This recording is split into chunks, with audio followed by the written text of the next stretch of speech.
There's some more seats. Just there's like a kind of row here of seats if anyone wants some. And there's a couple up the front here if anyone wants to sit down. Should we shut that door on the side? It's so noisy. Yeah. Just ask. For those at the back, there's at least one more seat at the front if you don't wish to stand up. Club class, extra leg room. I'll make him laugh. Great. Well, should we get started? Thank you all for coming. My name's Daniel Herring. I'm the head of fiscal and economic policy at the Centre for Policy Studies. This is a fantastic panel. I'm really excited by the names we have here. And this is, of course, about the upcoming budget. Can Reeves avert disaster? Sort of a slightly pessimistic title, but we'll talk about what that may or may not mean. So, of course, we all know that she has a huge task coming up on the 26th of November. She's trying to balance some of the tensions and the backbenchers, the kind of fiscal reality that the government is at the limit of what it can borrow without sort of upsetting the people who lend us money. And also constrained by her pledge not to raise the main taxes. So she's caught in a bit of a bind. And all of that is while trying to grow the economy in the midst of a really uncertain and difficult world. So to discuss all these things, we've got, as I said, a fantastic panel. Jared Lyons, who's a research fellow with us, Gemma Tetlow, who works at the Institute for Government. She's the chief economist there. James Nation used to work in Number 10 and is now managing director of UK politics at Forefront Advisors. And Tim Loynig, chief economist at Nesta. And we're going to start with a slightly more upbeat question. And then it's probably going to be all downhill from there, but we'll see how we go. Which is that, is there anything that Rachel Reeves has done in the last 18 months that you really like and you think is really positive for the UK and the UK economy? Not a trick question or anything like that. So, Tim, why don't we start with you on the end and we'll just move this way. So by way of background, I was a senior civil servant for 12 years and I was economic advisor to 2 chancellors. So I've been in meetings, including with James, discussing budgets that chancellors are trying to do. And I will happily defend Rachel Reeves, and I'll defend her because she is more serious than almost anyone in her party. She's also more serious, frankly, than Liz Truss, because Liz Truss, like Andy Burnham, doesn't understand that you can't put 2 fingers up at the markets unless you don't want to borrow anything. And Rachel Reeves gets that. She is a profoundly serious politician. I'm not saying everything she's done is... I can see some very stony faces here. I'm not playing this for laughs, I promise. But she is. She's a grown-up, and that's a good thing for the country.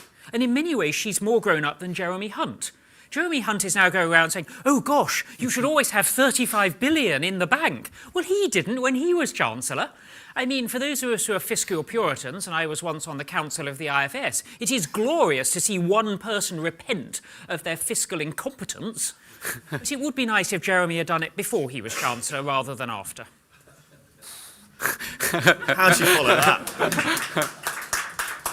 Well, you can imagine what he was like in meetings. You know, many a good-natured eye roll, Tim. But anyway, I'll go on. So let me do 3 things where I'm going to give Rachel Reeves a bit of credit. 1, planning reform. Right, we made a mistake on planning. I think everyone in this room has to reckon with the fact that abolishing housing targets was the wrong move. And I think, you know, a lot of the parliamentary party or the former parliamentary party will probably have addressed that as well. So what she did, or rather what the Treasury did, because again, let me say very quickly, it's easy to be blasé about Treasury orthodoxy, but there are some areas where Treasury orthodoxy is a good thing, and pushing MHCLG and other departments hard on planning reform is one where the Treasury is generally a force for good. So actually, I think what they have done so far, let's see if it actually translates into getting anywhere near to the 1.5 million homes ambition. Let's see if this bill ends up doing anything further. But what they did initially on planning reform, I give them a lot of credit for. 2 more. 1, I think actually a bit of continuity with Jeremy Hunt on this Mansion House, patient capital, pensions reform agenda. I think, you know, that is more incremental. It's going to take time. You know, there's a big argument and debate out there around the extent to which you should use a carrot or a stick approach around driving investment in the UK or driving more pension fund investment in the UK, but I think that has been an agenda where you've seen quite a good bit of agreement. And then let me just end lastly by saying, and this slightly contradicts my own instincts as a fiscal conservative, just to warn myself to you all, but public sector net investment, right? So I think there is a legitimate critique to say of previous Conservative chancellors that the incentive was always to cut and trim capital spending, and that did not lead to an approach where you had prudent long-term profiles in place for big, longer-term infrastructure projects. And I think that's a lesson we learned, and I think to be fair to them, again, proof will be in the eating of the pudding, but actually setting out 10-year profiles and budgets on these longer-term capital projects, turning around some planned cuts on the public sector net investment side, I would argue there is at least a plausible economic case and a defendable one, setting aside whether it gets her any political credit to justify why she's done that. So there you go, 3 positives. Thank you. So I would pick some of the changes to the fiscal rules and framework as being an area where I'm reasonably positive. On the new fiscal rules, I think for a similar reason that James just touched on, I think it is positive that this government's fiscal rules makes a distinction between borrowing for current spending and borrowing for capital spending, to move away from a situation where when things go a bit wrong, the incentive is on ministers to cut capital spending because you don't notice it very quickly. And I would agree that the 10-year infrastructure strategy is also a good thing for longer term planning on capital projects. And I think that's not just for economic infrastructure, roads and railways and that sort of thing, but also this government has focused more on capital in public services as well, because I think we had got to a point where some of the capital infrastructure for some services, whether it's prisons or the NHS, was getting to such a poor state of repair that it was really dragging down the productivity of people who are working in those sectors. Also positive about this government's commitment to doing a regular cycle of spending reviews, so every 2 years setting out plans for 3 years.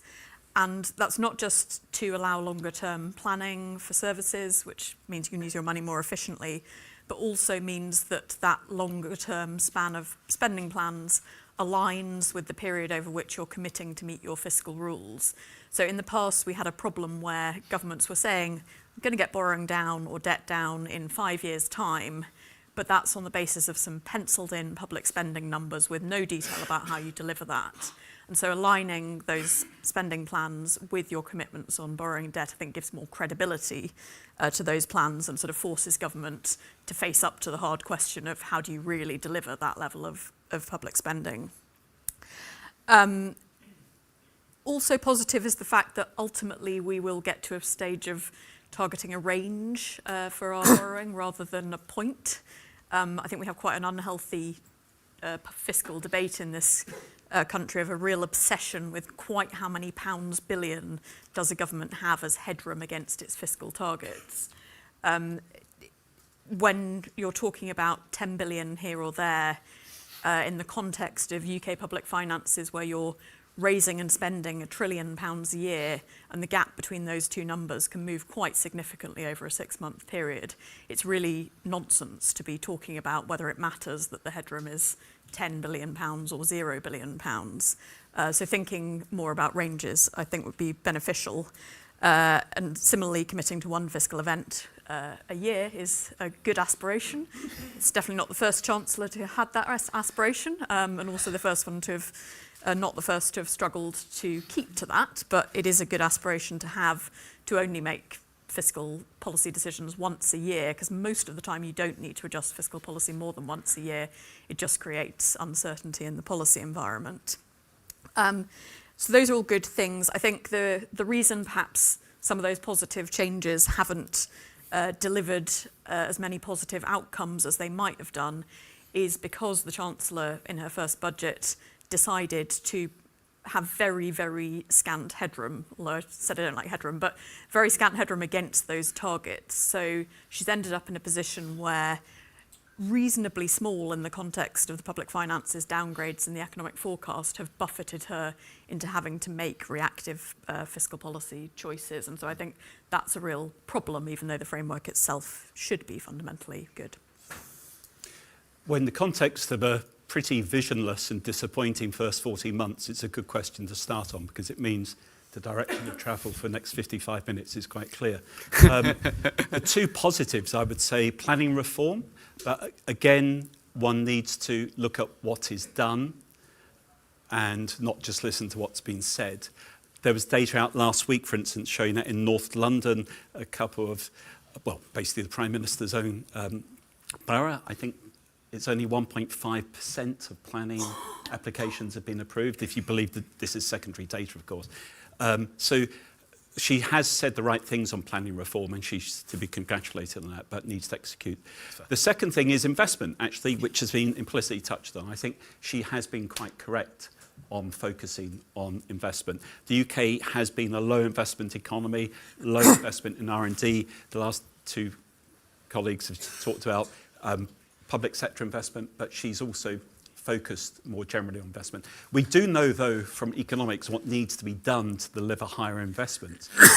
Sensible macro policies, low, predictable, stable taxes, finance, a sensible regulatory agenda. So the other parts of government policy, however, aren't yet supporting her ambition to boost investment. But planning reform and investment. Great.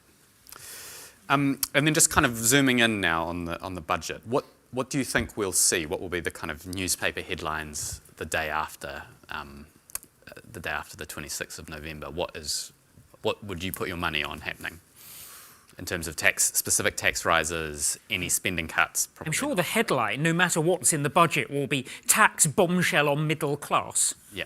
Because taxes have to rise, there aren't enough super rich people to avoid hitting the middle class. I think we can all be certain that the Rishi Sunak era freezing of the personal allowance is going to continue as far as the eye can see, and that will give any right-of-centre newspaper the right to claim tax bombshell on working people or something like that. So in terms of the headline, almost whatever's in the budget, I think that will be the headline. Well, just to add to that, I think, look, this comes back to the numbers, doesn't it? And it comes down to the size of the hole that we think she's got to deal with, where the OBR will have submitted their first forecast to the Treasury in private on Friday. That will have told the Chancellor the extent of this productivity downgrade, which is the key thing that is going to drive the extent to which she's in the red.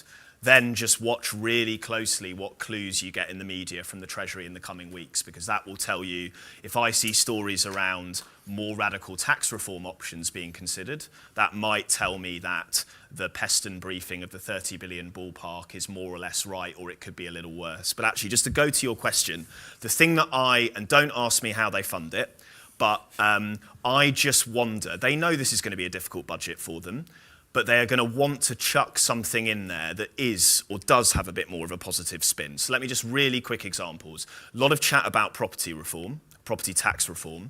I do just wonder if you see a targeted stamp duty cut in there, for example. Now, big inflation risk, you can stack up arguments against it, or whether you see, for instance, we've seen the VAT cut on energy bills mooted in the press. Big arguments why you wouldn't do that. I mean, inflation isn't one of them, as the case may be. It's more, it's not really going to have all that much of an impact. But my point to you is, I think if you're Rachel Reeves, Torsten Bell, all the other key personalities involved, they know they're going to want to have one, dare I say the rabbit word, but they're just going to want to have something that helps with the sell of this budget. And let me just say one more thing in closing as well. Obviously, the party has set out its stall today, welfare cuts.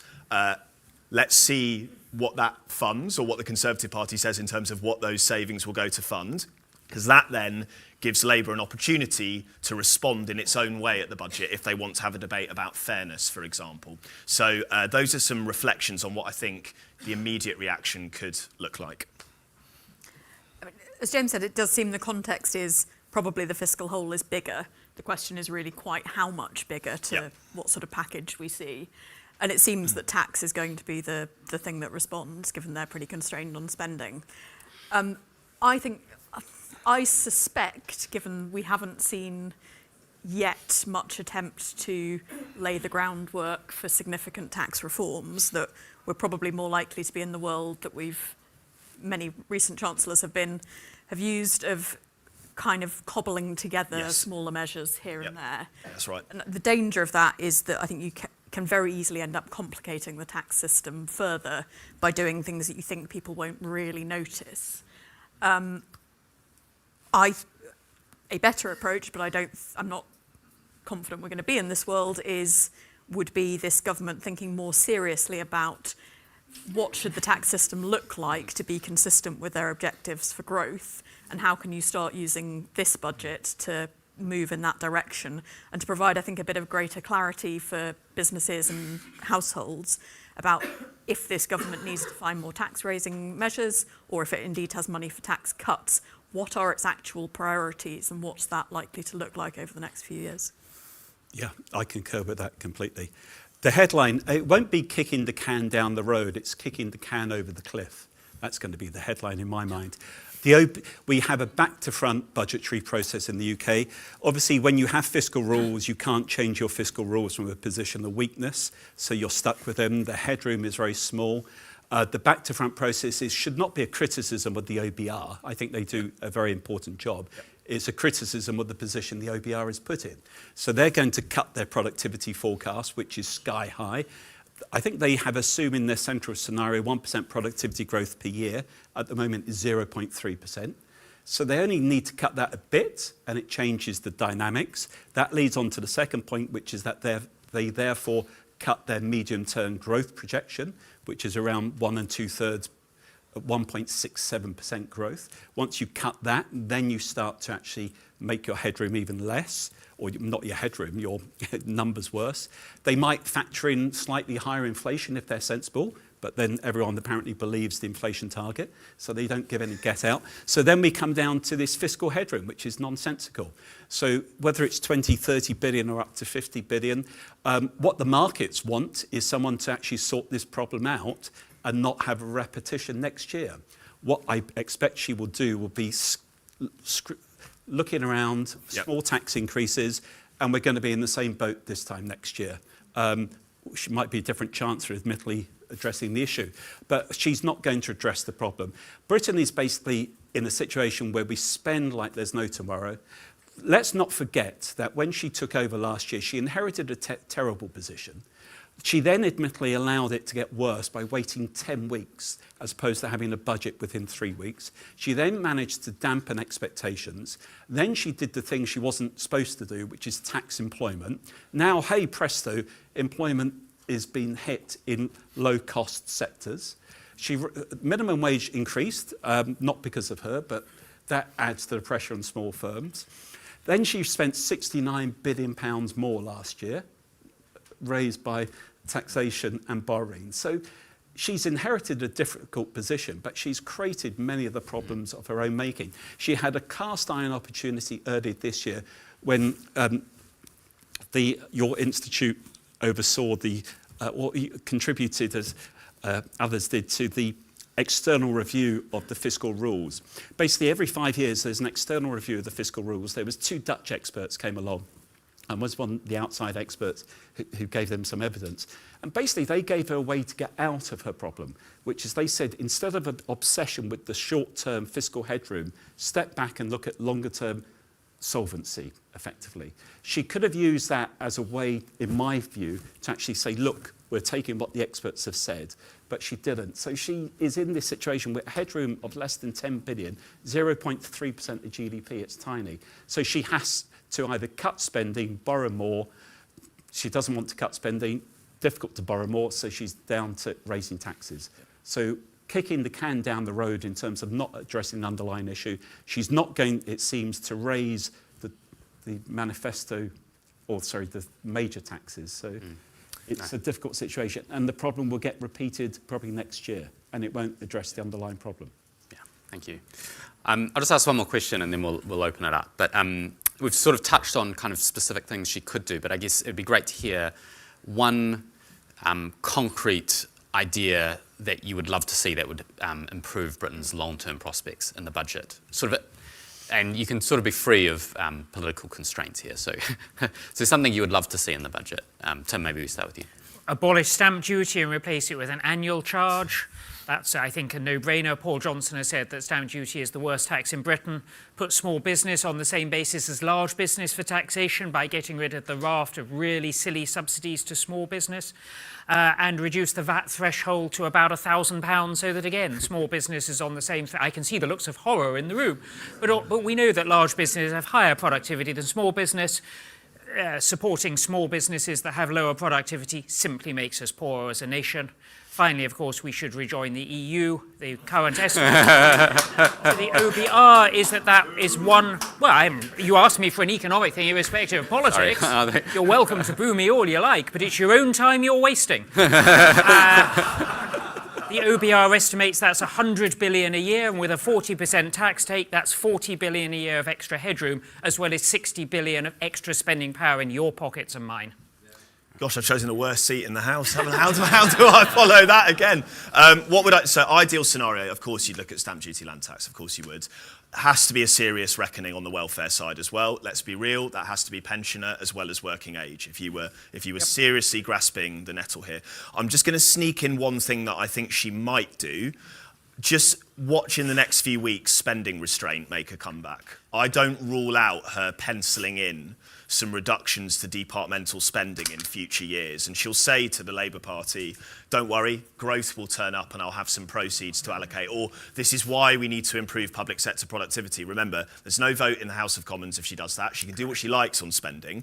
Market participants will look at that and say, or observers, and will say, well, do we really believe that? But I'm just saying to you, watch out for a bit of a fiddle on the spending side that might then stop her from needing to do something further politically difficult on tax, and B, to Gemma's point on headroom, that might be something she tries to do to juice up headroom a little bit, as well as moving to the one OBR forecast per annum, which I know there are very strong arguments against. But remember, we're talking about how can she avert disaster. A lot of this is just how do you get through it? How do you actually buy yourself some time? And I think that's one thing she could do. But look, my ideal scenario, let's be clear, would be a serious reckoning on the spending side, as well as looking at stamp duty land tax.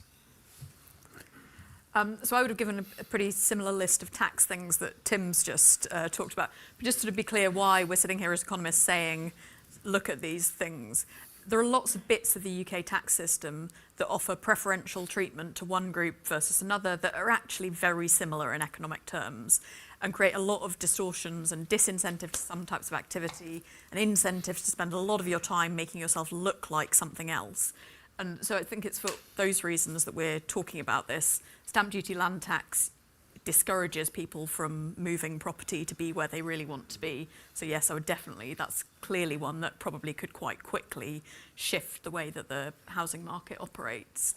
On some of the others, we do favour certain types of work activity versus others. So you pay less tax as a self-employed person, less tax as a company owner manager who takes dividends out of your company rather than employing yourself as an employee. It's not obvious in lots of those cases why you do it. If you're a partner in a limited liability partnership, you pay less tax than if you're an employee of that same business. Again, not completely obvious why we want to do that. So none of these are easy, but I think it's for those reasons that we as economists would point to those bits of the tax system and say, why are we actually providing incentives for people to go out of their way to structure themselves in one way or disincentivizing people who are more productive being an employee of a firm than they are actually operating as a self-employed person? Yeah, if I could plug something I wrote this morning. I have a piece in the Telegraph online. They've given it the title, How the Conservatives Can Escape Oblivion. That wasn't my title. But it was about what I thought economic policy should be. I agree with everything that's been said, apart from one comment made at the very beginning.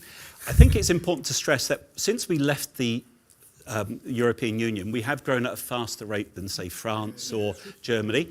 Being outside the single market gives us regulatory autonomy in some of the key growth areas, particularly AI.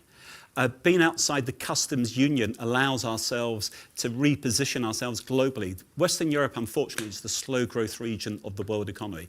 Of course, we should have a sensible working relationship with the EU. It goes without saying. But anyone who thinks our economic problems are going to be addressed by rejoining the EU is wrong. But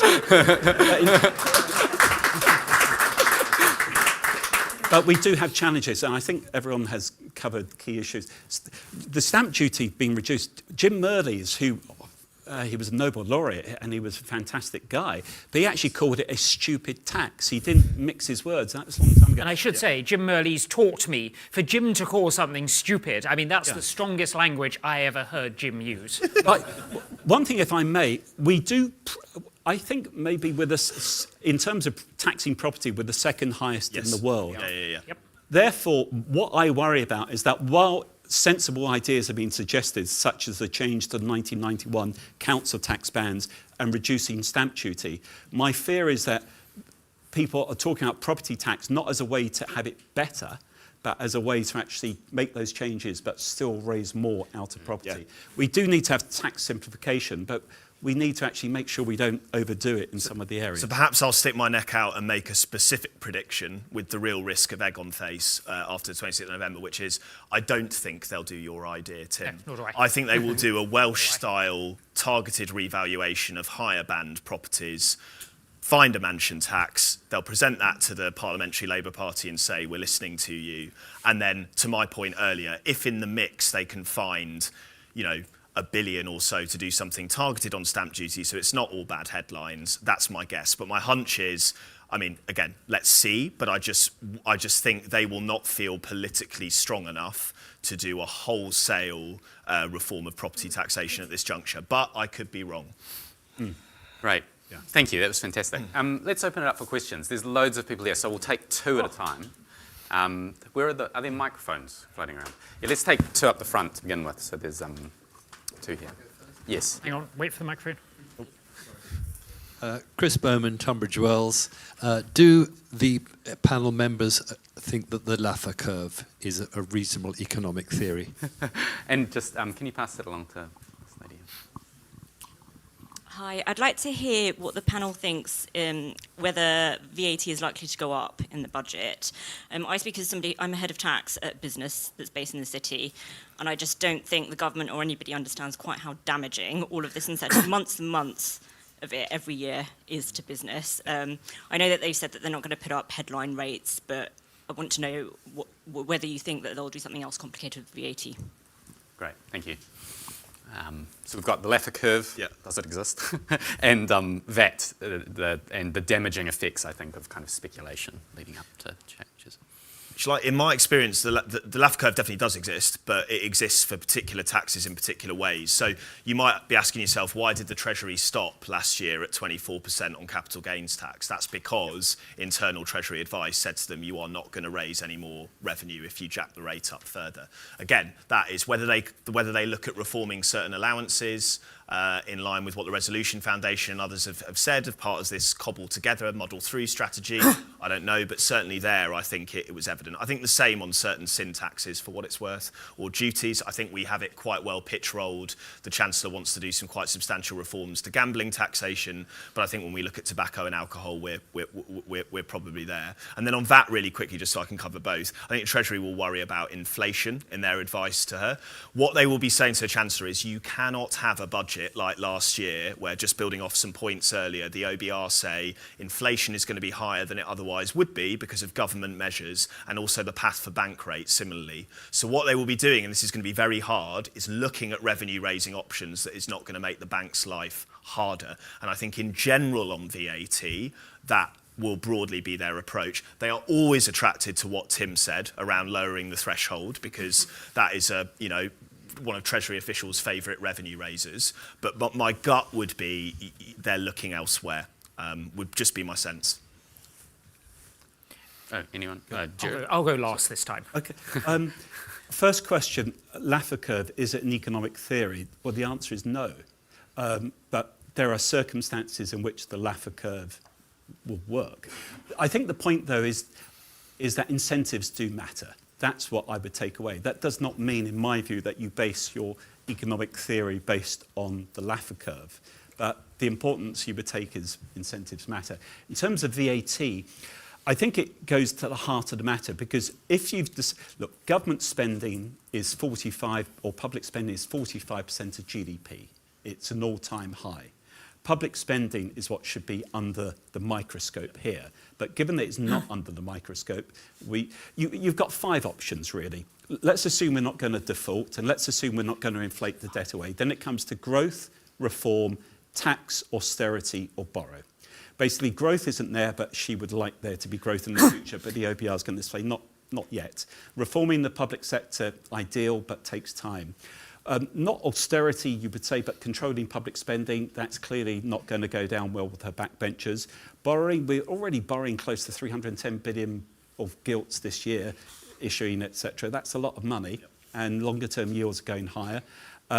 And inflation in the UK has been sticky, so it's not all down to the Chancellor. We have a Bank of England that has failed to actually keep inflation under control for years. And then, so it comes down to the taxation. The key thing she should do is bite the bullet, in my mind, and say one of the major taxes has to change.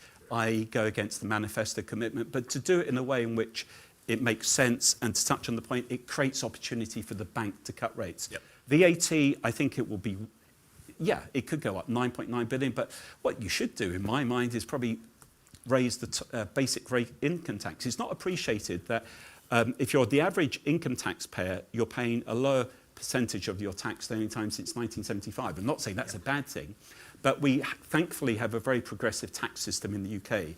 But the top 1% now pay 28% of tax, the top 10% of earners pay 2/3 of tax. So there is scope to raise income tax, but to do it, say, 2p on basic rate, 5p on top rate, everyone pays the price, you basically close your budget gap. VAT, widen it and raise it, that would go a long way. I think it's 9.9 billion, is it? 1p on VAT? Yeah. And 6 bill on income yeah. tax. Yeah. So you can make a big inroad, but as has been mentioned by my colleagues, that doesn't seem to be on the agenda, but it's a possibility. Nothing should be ruled out. The point is that when you start to look at all these other changes, the Advani paper that Gus O'Donnell advocated, which is from the Wealth Commission, talked about, provided the best argument against the wealth tax. The Chancellor and the Prime Minister seem to have ruled out wealth taxes. But what they also argue in that paper is that you raise the other taxes that you have at the moment, capital gains, other taxes on property, as a way to meet the gap. But you don't get there, and you create lots of disincentives. So unfortunately, I think she should go against her manifesto commitments. Therefore, it's a possibility, but I don't think it will happen. But you certainly can't rule it out. But it's a very low probability based on what's been said. I think for the reason that James said, it seems unlikely that VAT will go up, because I think the government is worried about the impact on inflation. Simply raising the headline rate of the main rate of VAT would also make the existing distortions in the VAT system worse. Yes. And just increases the incentive to have court cases like the one we have at the moment, debating whether giant marshmallows are predominantly eaten with your fingers or not, and therefore how they should be taxed. So yeah, I would definitely, as Gerard just said, look at broadening the base rather than raising the rate if you were to do it on VAT. But I think your question also went to the interesting point about the damaging nature of ongoing speculation about what tax rises might be on the table. And I think that highlights the problem of a government not being clear about what its objectives are, that everything seems to be a potential and then everyone's worried and starting to try and preempt decisions. Yes. For those of you who don't know, by the way, there are currently 3 classes of marshmallow for VAT purposes. Very small marshmallows are VAT exempt because they're a cooking ingredient to go on top of cakes and on top of hot chocolate and the like. Medium-sized marshmallows are for eating and therefore they're for confectionery and they have VAT on them. And large marshmallows are currently in contention because the makers of large marshmallows claim they're a cooking ingredient designed to be cooked over an open fire by children and are therefore VAT exempt. And the Revenue is contesting that and arguing that they are still a form of confectionery that some people choose to heat. Now, if you think that's a sensible way to run a country, you're mad. And that's why it would be sensible indeed to include, bluntly, to follow New Zealand and put VAT on absolutely everything, but have it at a much lower rate. Yeah, absolutely. Because then you would get rid of all those arguments, and that would be a good thing, and I hope they do it. You'd have a headline, Reeves's marshmallow mess. You would. We just have to, to our early exchange. The pasty tax was a sensible VAT simplification. If you go to a small fish and chip shop for lunch, you will pay VAT.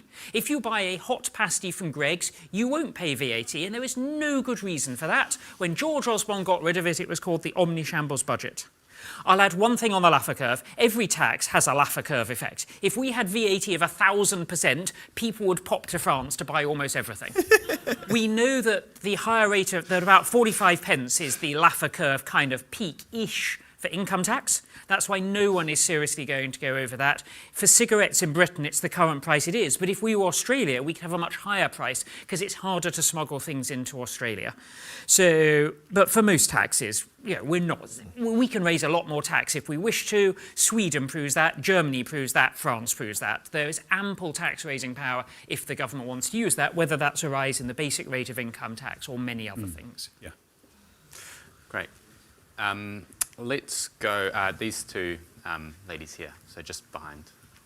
Oh, I'll just hand the we'll mic do, yeah. Just hand the mic over, but one final point on Arthur Laffer. Oh, no. That unfortunately Mel Stride, ITV established it this morning. The reason why he wasn't on the conference photo was he was meeting Arthur Laffer. Oh, Thought very that was good. relevant. Sound excuse. So, and just ask a question and then hand it to the lady behind you. Thank you. I have a cafe. I have recently reduced my turnover by closing 1 day a week to get under the VAT threshold. The reason I've done that is because I'm self-employed and I make no money out of what we do.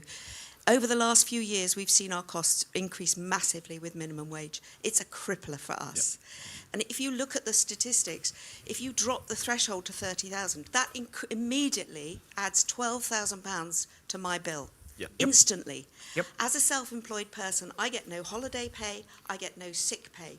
I am a small business. If somebody takes a day's holiday, I have to pay them and I have to employ somebody else. Yes. Yep. If they do the same with sick, I have to pay them and somebody else. Large businesses don't do that. If Tesco's, somebody has a day off, they shuffle round. They don't take on an extra person. Their costs are nothing like the small business costs. They buy in bulk, we can't. We buy from Tesco's because that's where the things are. We are not the same as big businesses, and it is so irritating to hear people who've never worked in a micro business make decisions like this. Yeah, you just pass it on. Thank you. Sue Pascoe, former consulting partner with PwC. We're sitting on a demographic time bomb. The adults in this country and our birth rate is unsustainable. At some point, we're going to go like Japan and not have enough adults to pay pensions and pay the public taxes for public services. I don't know what that point that's going to be, but Japan has solved that problem by having massive government debts, low interest rates to service that. That's changing now in Japan. I don't know what's going to happen to the carry interest rates that may cause a stock market crisis later on. I'd like your comments about what's going to happen. We're stopping immigration, which has been solving that problem temporarily.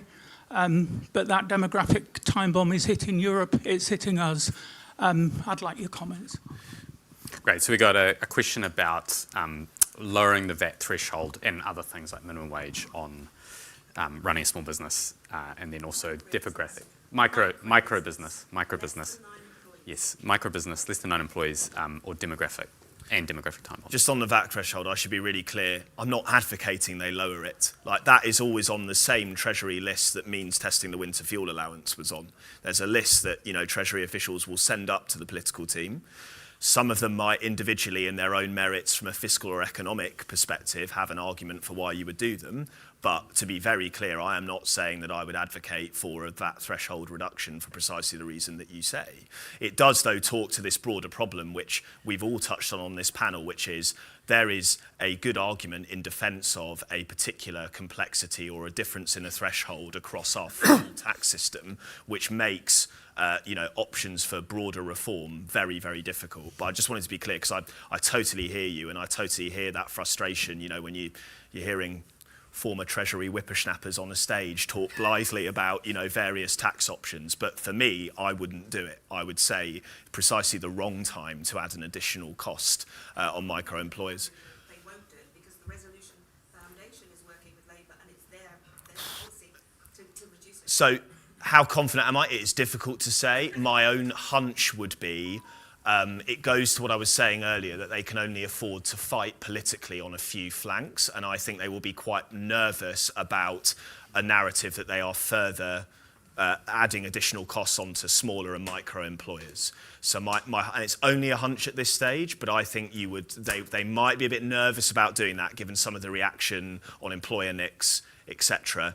But there are no easy options to piece this together. So that's why I'm just giving you a view that normally, and sorry, I know I'm ranting on, but normally if you're in the political team and you're trying to game out a budget, you're trying to think about who do we want on our side from this by cohorts, or are we picking too many fights? And my view would be they might just hover over that employers one this time and just think, we don't want to be going too far again after what happened in October last year, but who knows? Did you? Yeah.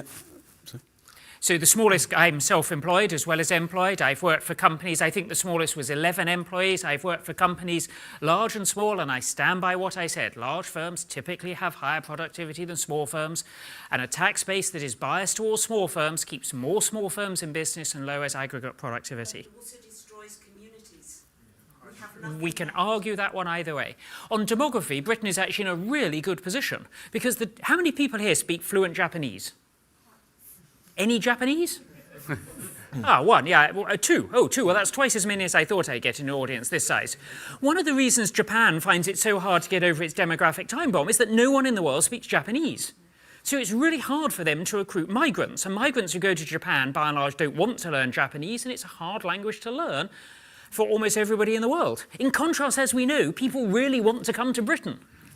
And they've always wanted to come to Britain, and Britain is a great place to be an immigrant. We are, I think, the only major country in the world where the child of an immigrant has become Prime Minister.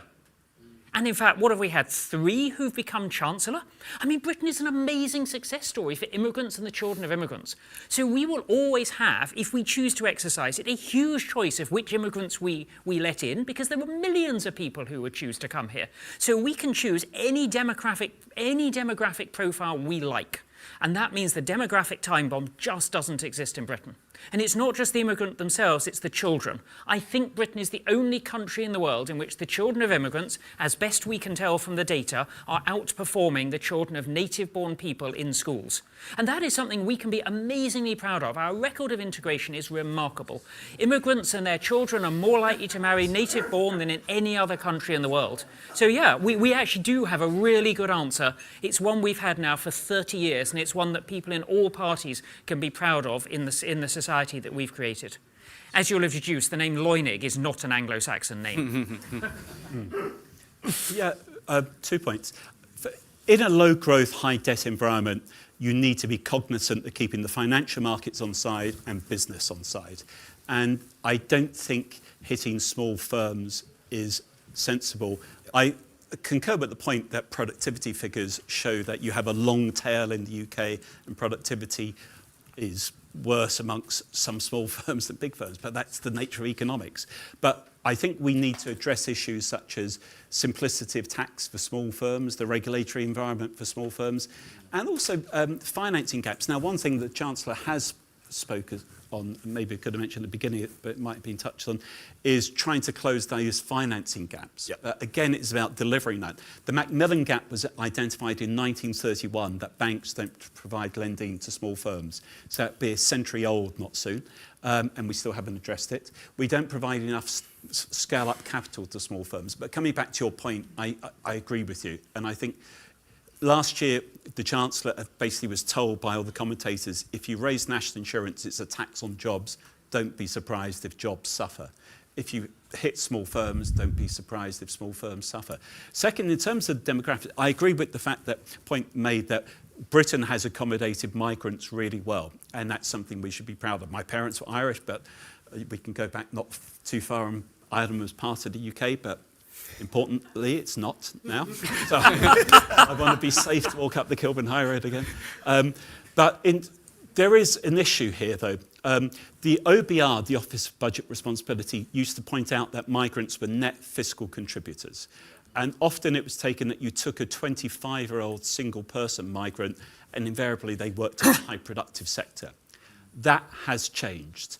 Katie Lamb, to her credit, has really highlighted this issue, and indefinite leave to remain needs to be addressed. I'm not saying that we don't accept migrants. I'm not saying that we don't make ourselves accessible. But if you go from having high quality migrants to basically unskilled migrants on scale and access to benefits, then you change the dynamic. And it would be unfortunate if that changed the cultural dynamic as well. So it's demographic dividends so far, but there's a danger that it will turn worse. So we have to be cognizant of that. Yeah. Great. More questions? I've ignored this side of the room. So there's two gentlemen here, both wearing glasses. Hi, Malcolm Dunn from the Cotswolds. Hope this isn't a naive question, but I'm not an economist.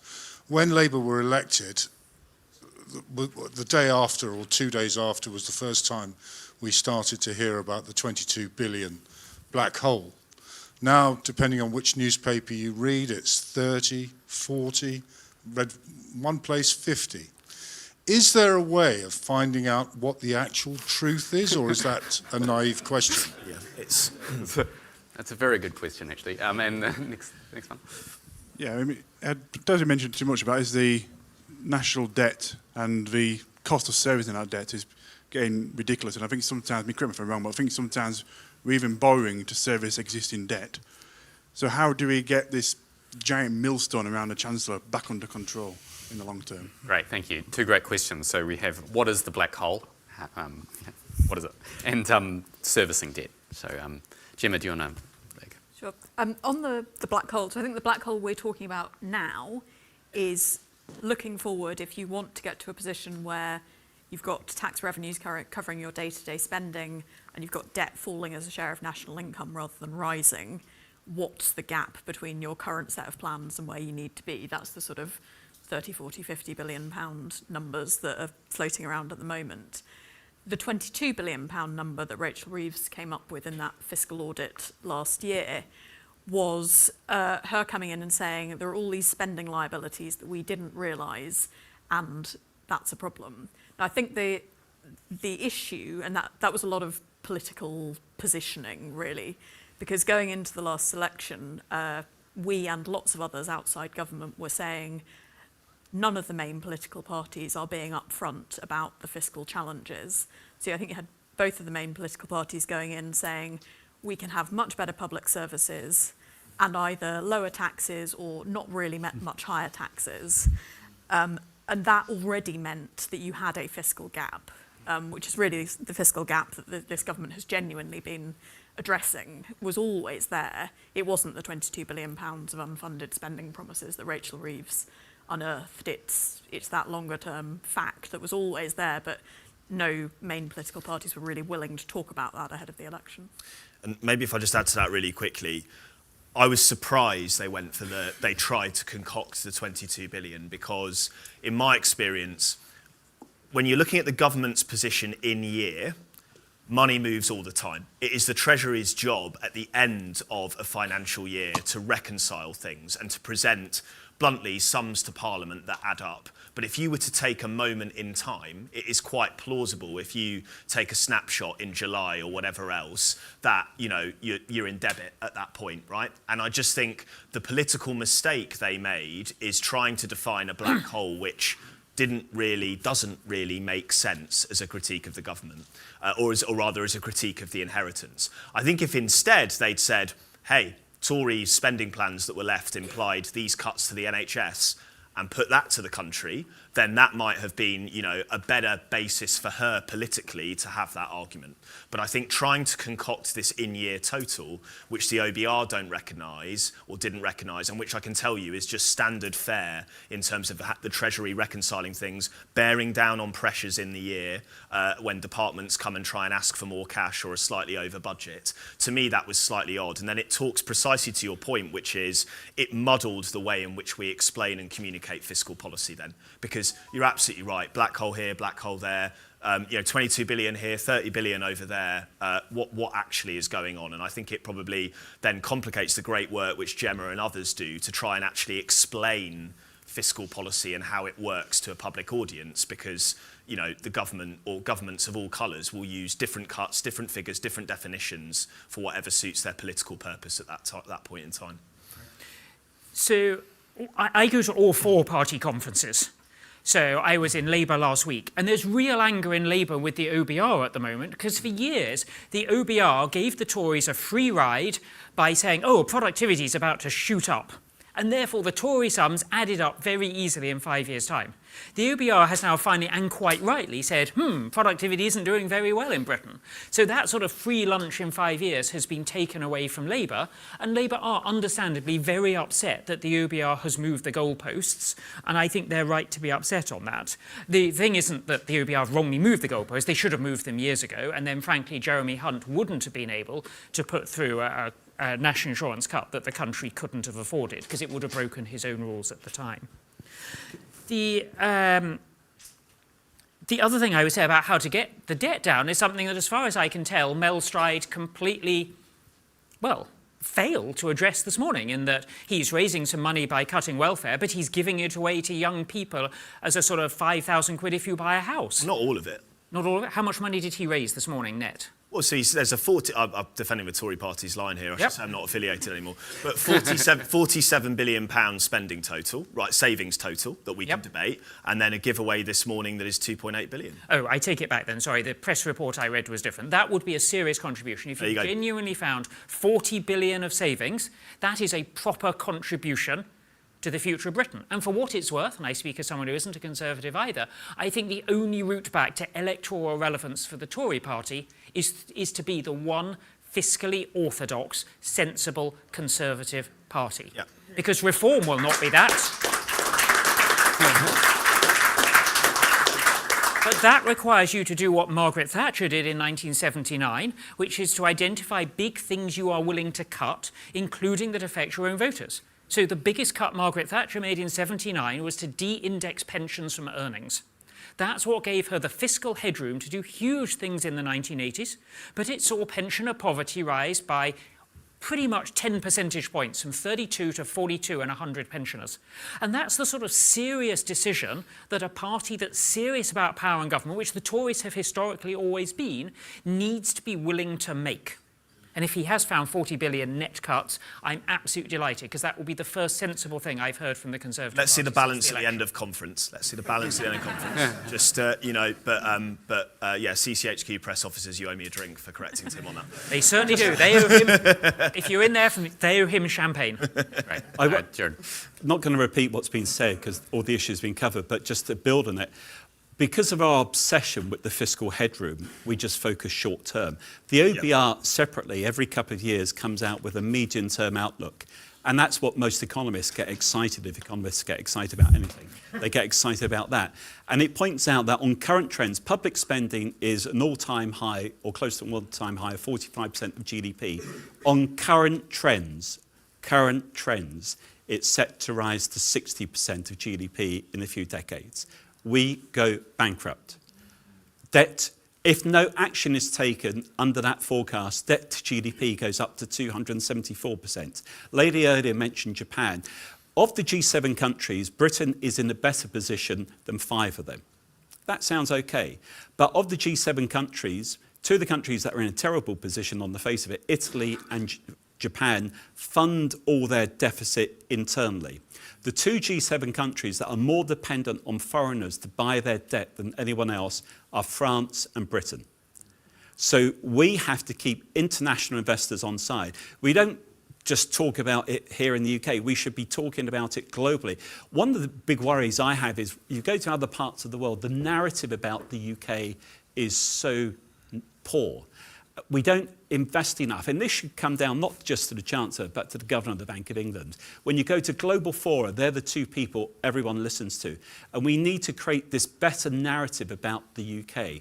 But our obsession with the fiscal headroom means we focus short term, we reinforce this negative international narrative. UK debt, it pays a high premium because inflation in the UK is sticky and higher than elsewhere. And our debt figures, while not terrible by international standards, are poor and we have to keep international investors happy. So we need to sort of change our mindset towards thinking about the medium term, but politicians naturally want to get re-elected. Fiscal credibility comes to the fore at some stage. Indeed. All right, final questions. Is there anyone? Lady in the glasses here, and then lady behind. And those will be the last two, I'm sorry. Hi, I'm Sally from Money Saving Expert. I was wondering if the panel thought there'd be anything for consumers in the budget, so any kind of smaller changes that would affect pounding people's pockets as opposed to some of these big changes. Thanks. Hi, my question was, we were discussing tax complexity and in particular the strangeness of the VAT treatment on food products. I was just wondering, as we now have the freedom to change our VAT rules, we could simplify that, but we couldn't do it if we rejoined the EU. If we could. Maybe just two quick things. Northern Ireland is one that is always worth watching on VAT changes. So that is, it's not a reason not to do it, but it's a reason just to be cognizant of that's always a negotiation between us and the EU over if you do VAT rate in GB, can you do the same in Northern Ireland? But, I think there would be the scope to make some changes now.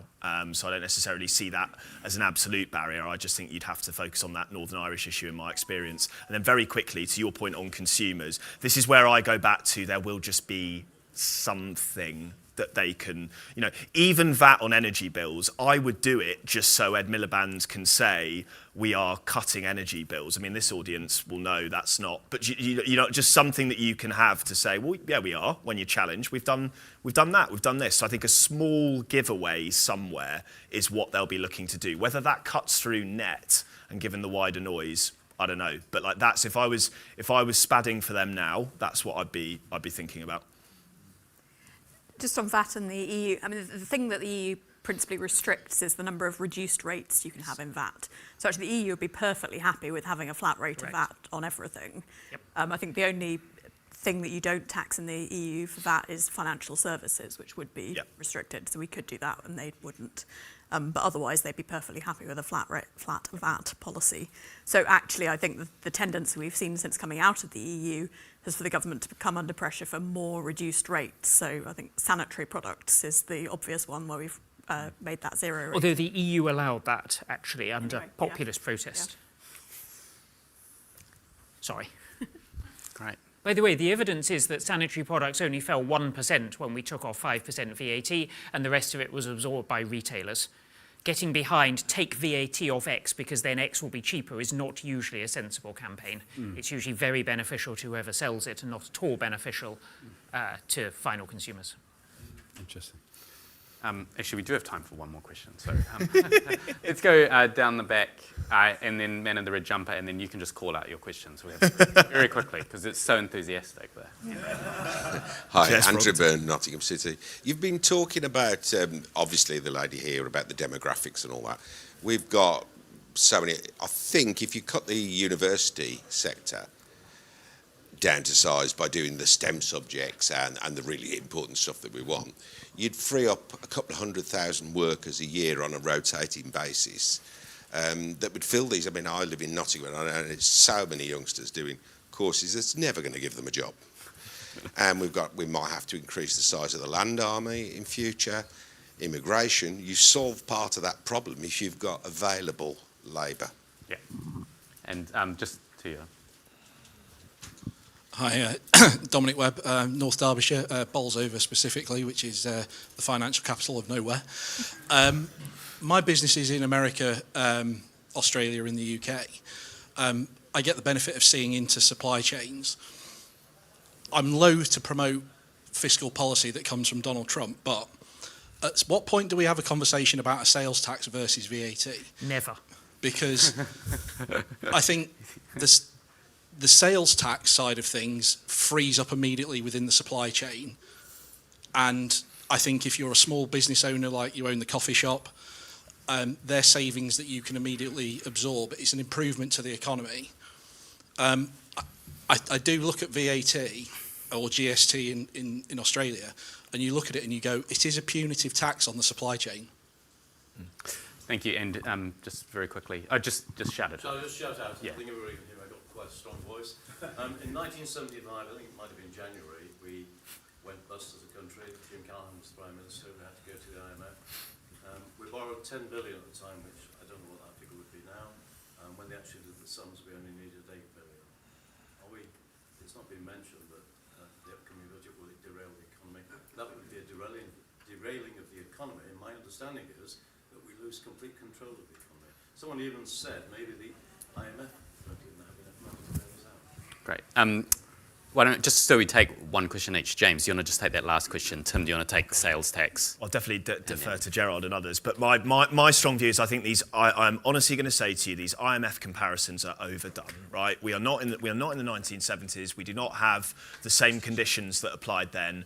We're talking about, we haven't defined what disaster could look like. In my view, disaster would be actually the scenario which you painted earlier, actually, which is Rachel Reeves gets through the budget, but the markets, there's a slow creep on our cost of borrowing because they realise, hang on, they're not going to be able to, it's the politically difficult taxes next, or are they seriously going to be able to cut spending? But I don't, that is not going to be an IMF bailout scenario for a variety of reasons. That is going to be a slower burn, markets forcing an eventual tough choice that a politician needs to take to show that we are correcting our fiscal position. So my own view is I understand IMF 76 gets the column inches and the like. My own view, though, is it's not a realistic scenario for what we face now. But let me just say in closing, that is not to diminish the seriousness of the scenario we face now. It's just different. Yeah. Tim, do you want to just talk about sales, VAT? You won't find a serious economist who prefers sales tax to VAT. A sales tax means you have a big incentive to do everything within the firm rather than selling it down the line. There's a big economics literature on that. If you just have a look online, you'll find it's the thing on which all economists are unanimous. I'll say to the guy at the back, though, with the exception of creative arts, every single university subject has a very good rate of return to taxpayers. If we reduce the number of people going to university, as opposed to reducing creative arts, we will make this country poorer. And specifically, we shut down universities, which are now one of Britain's biggest exporters. No sector is as widespread and as profitable for the country as universities. What else is keeping Huddersfield alive at the moment except foreign students spending money in the town centre?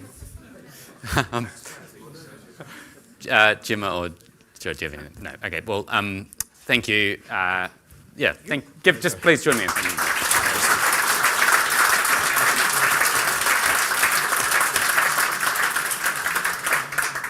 Thanks so much for joining us. Just very briefly, please subscribe to the CBS on, you can do that on X, formerly Twitter, CapX newsletter.